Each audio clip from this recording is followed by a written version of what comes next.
Salut la team. Bonsoir et bienvenue dans cette nouvelle vidéo. On va parler de l'actualité football, bien sûr. Mercato, information mercato. Vas-y, je te laisse commencer. Le mercato, j'en sais rien, mais on a vu un match assez ébouriffant entre les deux équipes allemandes là. Stuttgart contre VfB Stuttgart. Oui. Stuttgart, ils ont encore montré des ressources mentales insoupçonnées. Ouais, c'est ça, non mais. Les Leverkusen, là, ils étaient. Carton rouge pour Martin Terrier pour son premier match. En première mi-temps, en plus, ils ont tenu, ils ont fait plus que tenir parce qu'ils ont égalisé à la. D'accord, mais. Ouais, non, mais quand même, ça veut rien dire. À 10 contre 11, c'est fort. L'année dernière, contre le RB Leipzig, ils ont mis 3-0 à l'Allianz Arena au Bayern Munich. Donc voilà, donc ça veut rien dire aussi être chez soi. Mais après, du coup, 2-1 pour le VfB Stuttgart et. Les hommes de Sébastien Honest croient qu'ils vont gagner la Super Coupe d'Europe, mais Patrick Schick, 90 qui la Super Coupe d'Allemagne, tu veux dire? La Super Coupe d'Allemagne, j'ai dit quoi? Super Coupe d'Europe, ouais. C'est peut-être. Enfin bref, je pense pas qu'ils vont gagner la Ligue Europa. Est-ce qu'ils ont. Ouais, non, ils ont en Ligue des Champions, Stuttgart, deuxième Bundesliga, tu vas en Ligue des Champions. Ils vont pas gagner la Ligue des Champions, donc. Sauf s'ils sont renversés en Ligue Europa. Ils auraient pu être menés 3-1. Les Leverkusen auraient pu être menés 3-1. Et ils ont renversé la tendance. Ils ont été très forts mentalement au tir au but. Donc voilà, après. Voilà, ça s'est joué au tir au but après. Les hommes de Xabi Alonso, le Bayer Leverkusen, ils ont gagné cette année, en 2024, plus de trophées que toute leur histoire avant l'année 2024. C'est-à-dire, ils avaient 2 trophées dans leur histoire avant 2024 et en 2024, 3 trophées. Bundesliga, Coupe d'Allemagne et Super Coupe d'Allemagne. Ça, c'est propre. Ouais. Malheureusement, c'est dommage. Le seul match qu'ils perdent, c'est le dernier match, c'est 3-0 contre Atalanta Bergame, triplé de Lookman. C'est quand même fou. C'est l'exception qui confirme la règle. Donc, on va faire la transition avec Lookman, qui est un Nigérian. Un autre attaquant nigérian est dans le viseur du PSG, car Gonzalo Ramos s'est blessé hier lors du match Le Havre-PSG. Le PSG qui a fait la différence dans les dernières minutes. Alors, ce qui me fait rire, c'est qu'il y en a plein qui disaient boycott DAZN, mais ils ont quand même fait le débrief du match. Donc, je sais pas, peut-être qu'ils ont regardé le match d'une façon différente. Il y a des youtubeurs qui critiquent DAZN ils critiquent la Ligue 1 à un prix fort, à un prix cher. Et quand même, ils payent DAZN quitte à trahir leurs principes. Donc, c'est un peu bizarre. Donc, on n'a pas pu faire le débrief du match du PSG car... on reste sur ce qu'on a dit, pas de DAZN ici. Ah non, on va pas payer 40 € pour voir des matchs de Ligue 1 des Farmers League. On va pas payer 40 € pour voir des purges Ligue 1 McDonald's, c'est bon, faut pas déconner. Un championnat qui frôle la 6ème place à l'indice UEFA. Et ça c'est fait. Donc du coup, on n'a pas pu faire le match. Par contre, Gonzalo Ramos s'est blessé. Et donc du coup, le PSG cherche un attaquant. Déjà, le PSG cherche un attaquant. Mais finalement, là, ça oblige le PSG à chercher un attaquant, vu qu'il sera indisponible pendant plusieurs mois. Mais je pense pas qu'ils vont chercher un attaquant du style Osimhen Gyökeres, car quand même, Gonzalo Ramos va finir par revenir. Et il faut pas non plus un attaquant qui a un ego surdimensionné. Car quand Gonzalo Ramos va revenir, il faut que cet attaquant se mette dans la tête qu'il va... peut-être goûter au banc, sans doute goûter au banc. Il faut une homogénéité dans l'attaque parisienne, il faut une homogénéité. Et je me dis, faut que le PSG consulte le marché libre, enfin des joueurs libres, car Wissam Ben Yedder qui en fait partie, ça peut être un joueur intéressant pour le PSG pour un an. Par exemple, Wissam Ben Yedder, voilà. Il y a aussi Mats Hummels en défense qui peut faire du bien au PSG, qui sort d'une très bonne saison au Borussia Dortmund. Après, le latéral droit, Achraf Hakimi, ce mec ne répond pas aux attentes et déçoit beaucoup. Ça fait 3 ans qu'il est au PSG et c'est un gros flop. Et pourquoi pas que le PSG aille sur Jérémy Frimpong. Est-ce qu'il est en instance de départ car il n'a pas démarré le match titulaire face au Stade Stuttgart. Donc il est rentré à la 70e minute et quelques. Donc peut-être qu'il peut partir du Bayer Leverkusen. En plus, le Bayer Leverkusen, finalement, ils ne sont pas débarrassés non plus de beaucoup de joueurs. Ils ont gardé quand même leurs meilleurs éléments, je trouve. Et ils ont encore. En plus, Florian Wirtz, je ne sais même pas s'il a joué dans ce match. Je sais pas. Si, il a été remplaçant. Voilà. Il a été remplaçant. Il a fini par rentrer en cours de jeu. Voilà, donc après, on a vu aussi le match du Barça. Enfin, surtout toi, moi, j'ai pas pu. Par contre, demain, match du Real Madrid. Premier match de Mbappé en Liga. Si vous voulez qu'on fasse un live pendant le match, enfin, en tout cas, moi, peut-être pas mon collègue Lorny, mais si vous voulez que je fasse un live, il faut 70 likes sur cette vidéo. Donc donnez-moi vos avis en commentaire si vous voulez que je fasse un live pour ce match.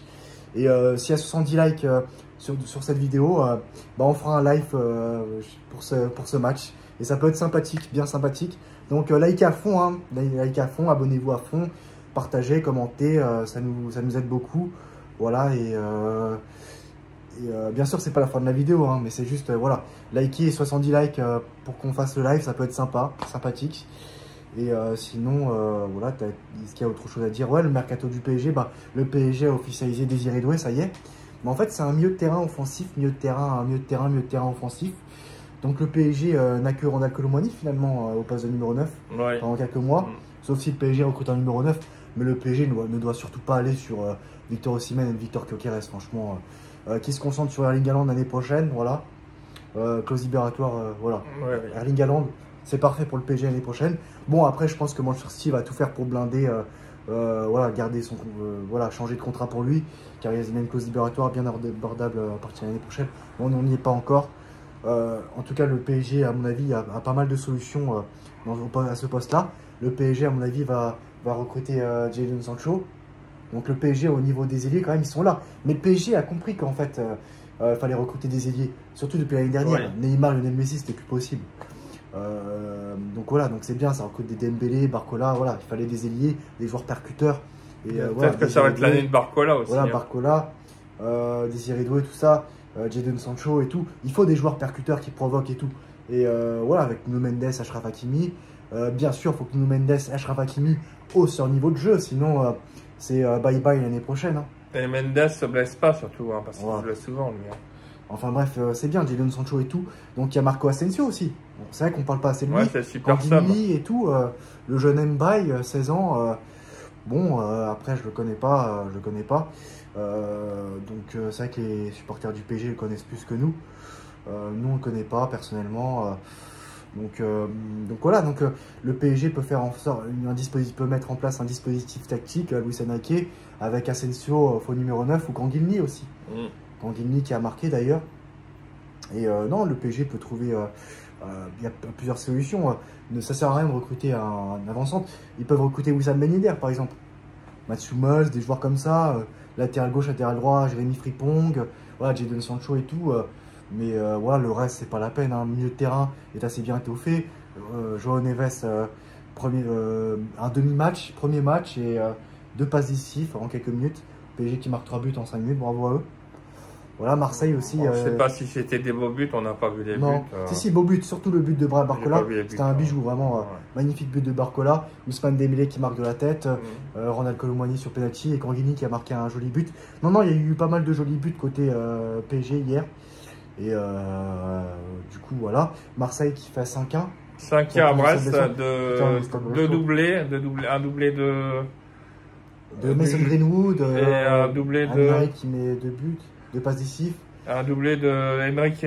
Oui, c'est Enrique, ouais. C'est ça. Pas l'autre. Hein. Oui, non, je sais, ouais.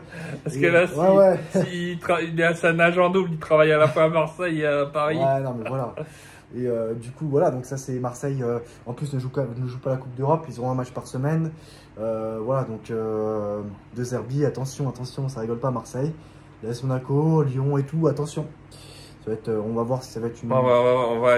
Lyon va peut-être pas faire le même début d'année calamiteux qu'ils ont fait l'année dernière. Hein. Non, voilà, c'est ça.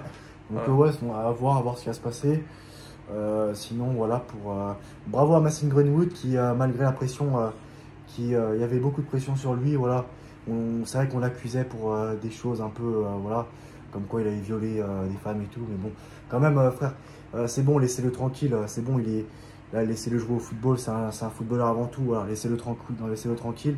Et bravo à Mason Greenwood, vraiment bravo à lui, qui continue comme ça. Voilà, très bien pour lui, respect. Malgré les critiques, il est là, il répond présent.